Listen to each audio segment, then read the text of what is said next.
नमस्कार पेंशनर्स मित्रों। स्वास्थ्य में कल के मुकाबले में आज सुधार हुआ है, आपकी शुभकामनाओं का कमाल है। और बहुत अच्छा ये लगा कि काफ़ी लोगों ने चिंता जाहिर की और स्वास्थ्य का ध्यान रखने के बारे में कहा। हालांकि दूसरों को हम खुद सलाह देते हैं, लापरवाही हो गई निश्चित तौर से, क्योंकि बाद में ये हमने समझा कि हम गर्म पानी पीते हैं। बाहर कल हम निकले थे, ज़रूरी काम था, और वहाँ ठंडा पानी पिया और धूप से हटके छाया में खड़े होकर बाहर बात की जहाँ हवा लगी, उससे दिक्कत आई। वो बहुत दिक्कत हो गई थी। रात में नींद आना बहुत मुश्किल हो गया था। मुलेठी का काढ़ा बना के पिया, उसने काफ़ी राहत दी। और मुलेठी का काढ़ा खांसी के लिए रामबाण औषधि है, लेकिन जिनका बीपी हाई रहता है वो लोग न लें, क्योंकि मुलेठी बीपी बढ़ा देती है। लो बीपी वालों के लिए अमृत है। अगर किसी का लो बीपी है, सर्दी जुकाम गले की खराश खांसी, उसके लिए बहुत कारगर है और हमको उसी ने राहत दी है। आपको कल जो बताने की कोशिश कर रहे थे वो तो हम नहीं बता पाए।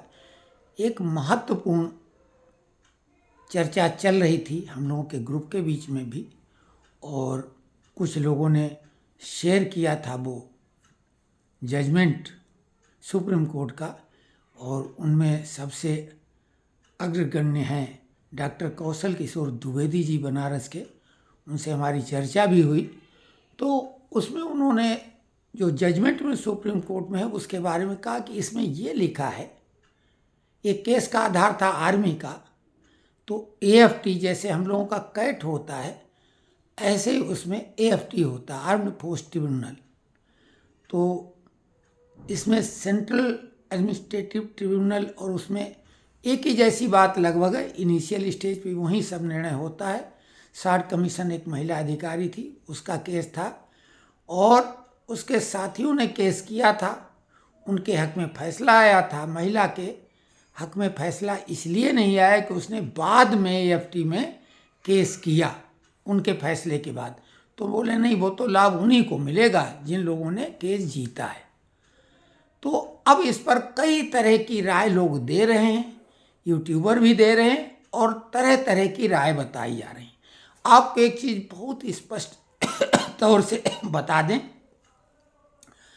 कि कोर्ट कचहरी का मसला बड़ा टेढ़ा मेढ़ा होता है। कोई केस अच्छा बुरा नहीं होता है, कमज़ोर या ताकतवर केस नहीं होता, वकील उसको बनाते हैं।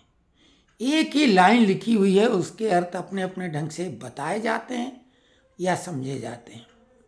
अब यहाँ पर बहुत सामान्य बात है, लेकिन लोग उसको उलझा देते हैं। ध्यान देने की बात है, स्टेट गवर्नमेंट वाला अगर कोई अपना केस करेगा तो वो हाई कोर्ट से शुरुआत करेगा, और हम लोग करते हैं सेंट्रल गवर्नमेंट वाले कैट से। और आर्मी जो तीनों सेनाएं हैं वो एएफटी में करती हैं स्टार्टिंग में, लेकिन स्टार्टिंग में केस का फैसला नहीं होता है, उसके बाद में अपील होती है, हारने वाला पक्ष अपील करता है, और अंततः सुप्रीम कोर्ट का जजमेंट ही फाइनल होता है। अब तो उसमें भी एसएलपी लग गई, नोशनल इंक्रीमेंट के मामले में। उस पर भी लोगों ने पूछा है कि भाई क्या हुआ 10 तारीख की सुनवाई में, तो वो सुनवाई 13 को थी सुनवाई, और वो 1 महीने के लिए लगभग आगे बढ़ गई, यानी 10 फरवरी को संभावित है वो सुनवाई। अब वो मामला ऐसे ही है। तो वो एएफटी, कैट और हाई कोर्ट के जो शुरुआती फैसले होते हैं सर्विस मैटर से जुड़े, और विशेषकर पॉलिसी मैटर जो सुप्रीम कोर्ट में जिनका डिसीजन हो जाता है, तो उनके लिए आपको इनिशिएट करना पड़ता है।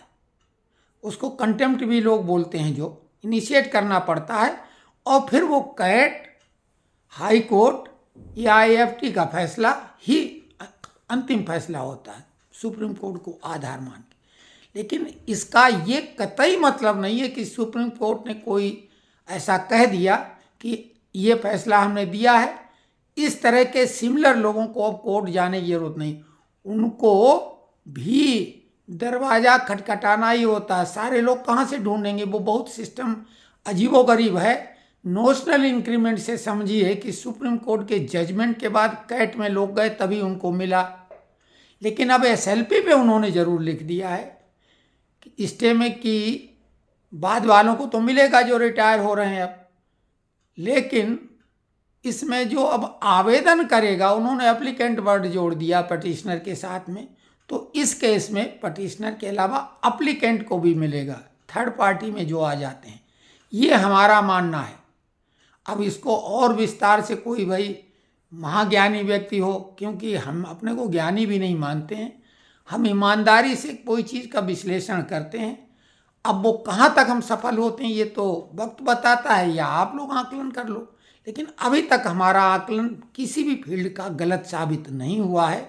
जो जो बातें कही थी वो सही हुई। राजनीति पर भी अभी जो संविधान पर बहस हो रही है, इस पर हमने एक वीडियो डाला था संविधान को लेके, उसी के इर्द गिर्द सारी बातें आखिरकार आ गई, और वो हमने बिल्कुल तटस्थ भाव से, किसी को अच्छा लगे या बुरा लगे से कोई हमें फर्क नहीं पड़ने वाला है, तो हमने तो बहुत ईमानदारी के साथ उस पर विश्लेषण किया था। तो ये मामला इस तरह का है।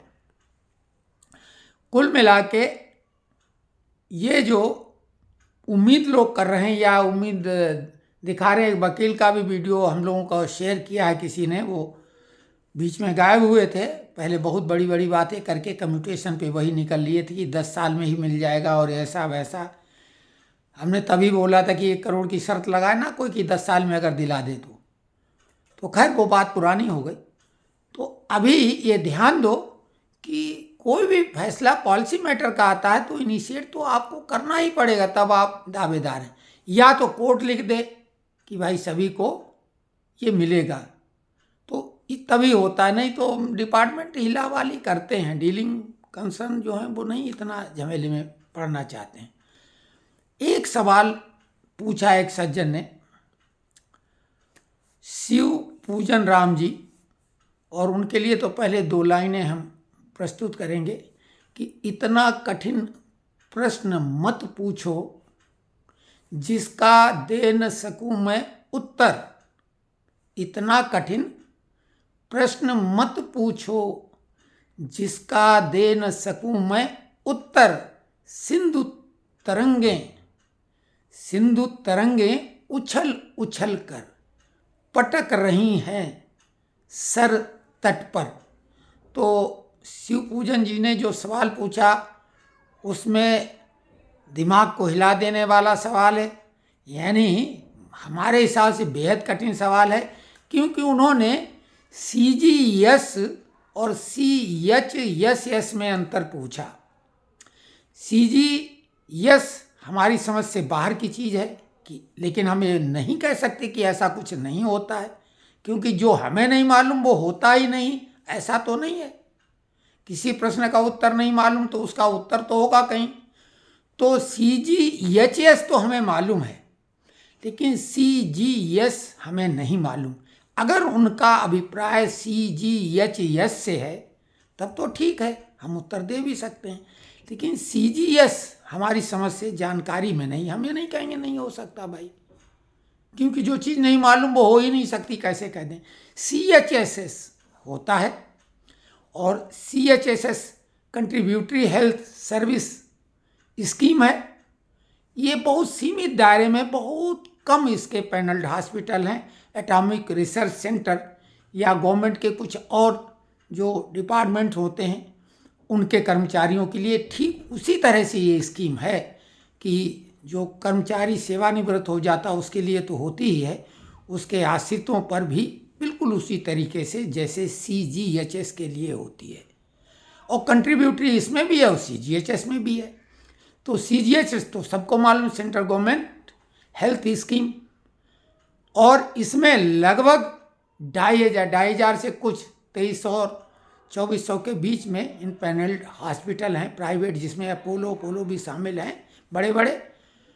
तो लेकिन CHSS में बेहद कम हॉस्पिटल हैं, और ये सीमित दायरे में कुछ डिपार्टमेंट के लिए है, जैसे एटॉमिक रिसर्च सेंटर वगैरह इस तरीके के, या कुछ HRD वाले डिपार्टमेंट हैं, उसमें बहुत सीमित, इसमें बहुत कम पैनल्ड हॉस्पिटल हैं।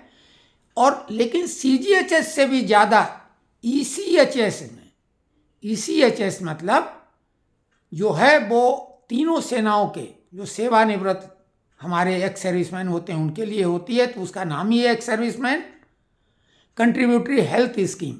तो इसमें सबसे ज़्यादा इन पैनल हॉस्पिटल पूरे भारत में है, लेकिन इससे भी ज़्यादा आभा में है, लेकिन वो आभा सभी के लिए, आम पब्लिक के लिए है। आयुष्मान भारत हेल्थ अकाउंट, उसमें सबसे ज़्यादा हॉस्पिटल हैं। जहाँ तक और भी कुछ स्कीमें सीएसए में है, सेंट्रल गवर्नमेंट मेडिकल अटेंडेंस, ये जो वर्तमान में कर्मचारी रहते हैं वो प्राइवेट में इलाज कराते हैं उनके लिए होती है।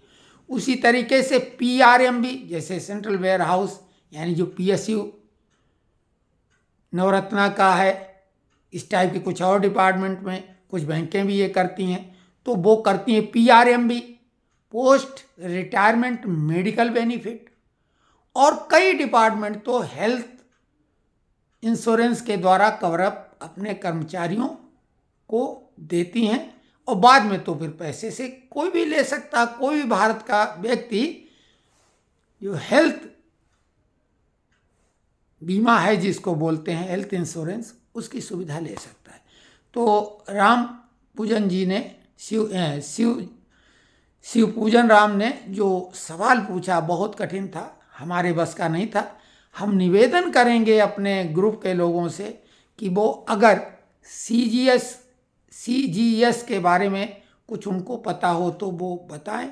हम ग्रुप में लिखने वाले थे, लेकिन कल हमारी हालत पस्त थी।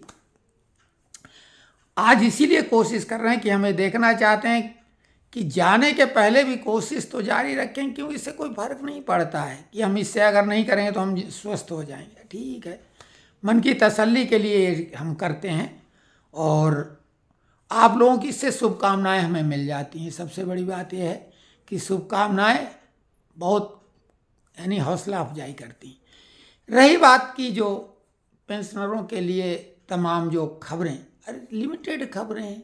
हमने आपको बार बार बोला कि वो कैसेट कितनी बार सुने, भजन की तरह डेली सुबह सुबह मेरा आपकी कृपा से सब काम हो रहा है। तो वही टाइप की वो बातें हैं, लेकिन उसमें नमक मिर्च मिला के, दूसरा कलर मिला के, बहुत बड़ी खुशखबरी, फिर बहुत घोर निराशा, और बहुत ही ये उनका नुकसान। ये सब क्या फालतू बातें हैं। कोई भी ऐसी अभी ताज़ा खबर हो ही नहीं सकती है। आप देख रहे हैं कि संसद में जो घमासान है, और हमने इसके बारे में भी वीडियो डाला था कि 20 जनवरी तक पूरे विश्व में कुछ ज़्यादा ही उथल पुथल है। दुनिया सही सलामत रहे, तीसरा विश्व युद्ध न हो जाए, एटॉमिक धमाका कहीं ना हो जाए। उधर इजराइल और ईरान में भयंकर ठनी हुई है, तो उधर यूक्रेन और रसिया में जो बाइडन हैं जाते जाते सर्वनाश कराना चाहते हैं। इस देश पर भी उनकी टेढ़ी नज़र है जांच सोरोस के साथ। किसानों के आंदोलन के रूप में तो कहीं अब कल एक दूसरा मामला, अब हम ना कहें, क्योंकि अब क्या कहा जाए। इतना बेवकूफ़ जनता को लोग, ये लोग समझते हैं जनता उतनी बेवकूफ़ तो नहीं है, लेकिन जो उसके लिए तैयार किए गए हैं लोग आग लगाने के लिए, दंगा फसाद के लिए, वो तो उनको इसी काम के लिए बनाया ही गया, उनकी बात नहीं करेंगे। तो खैर ज़्यादा कुछ नहीं कहने को। जब भी कोई ताज़ी खबर होगी और हम इस स्थिति में थोड़ा बहुत भी होंगे तो हम ज़रूर जानकारी देंगे। अभी कुछ नहीं, इंतज़ार करिए नेशनल काउंसिल जेसीएम की बैठक की। उसी में कुछ नई खबरें मिल सकती हैं कि हमको वो वाकई में खुशखबरी हो सकती हैं कि ये हमारी समस्या थी, इसका निदान हो गया है। अभी वो दवा हमारे श्री शिव गोपाल मिश्रा जी, श्री कुमार जैसे लोगों के पास है कि जो हमारी बीमारी का प्रिस्क्रिप्शन तैयार करें और वो दवा सेंट्रल गवर्नमेंट से ले के हम लोगों को डिस्ट्रीब्यूट करें, यानी हमारी जो समस्याएं हैं उनका निदान समाधान उसमें हो सकता है। कोर्ट कचहरी से ऐसा ज़रूर सुप्रीम कोर्ट ने बोल दिया कि सिमिलर केस में ज़रूरत नहीं कोर्ट की, लेकिन अब वो भी बात आप खुद देख लो, प्रैक्टिकली ये नहीं है। ये बात हम लगातार कह रहे हैं कि पॉलिसी मैटर में क्यों कोर्ट में आदमी को जाना पड़ता है एक बार। पहली बात तो पॉलिसी मैटर जो कोर्ट में जाने लायक है उसमें ये श्रमिक नेता क्या करते हैं, हम कितने दिनों से यही बात कह रहे हैं। जब कोर्ट में वो मामला जीता जा सकता फिर ये नेता किस काम के हैं, क्योंकि वकील नेता के ही रोल में होता है। जज के सामने उसी तरीके से प्रस्तुति करनी पड़ती है अपनी दलीलों की, जैसे कि नेशनल काउंसिल जेसीएम की बैठक में। तो नेशनल काउंसिल जेसीएम का मंच इतना बड़ा मिला काहे के लिए, नेता हो काहे के लिए भाई, कि ये पॉलिसी मैटर जो इतने ज़बरदस्त हैं उन पे आपने चर्चा करके परिणाम क्यों नहीं प्राप्त किया, तो आप फेल हो। ये बात हम कहते आ रहे थे। तो ठीक है, आज हमने टेढ़ा मेढ़ा जो भी किया और हमने कोशिश की है। अब हम कहाँ तक सफल हुई है तो हम नहीं कह पाएंगे, क्योंकि वो रिदम और वो बात नहीं है। हम कोशिश करेंगे कि 1-2 दिनों में पुराने रिदम में वापस आ जाएं। धन्यवाद।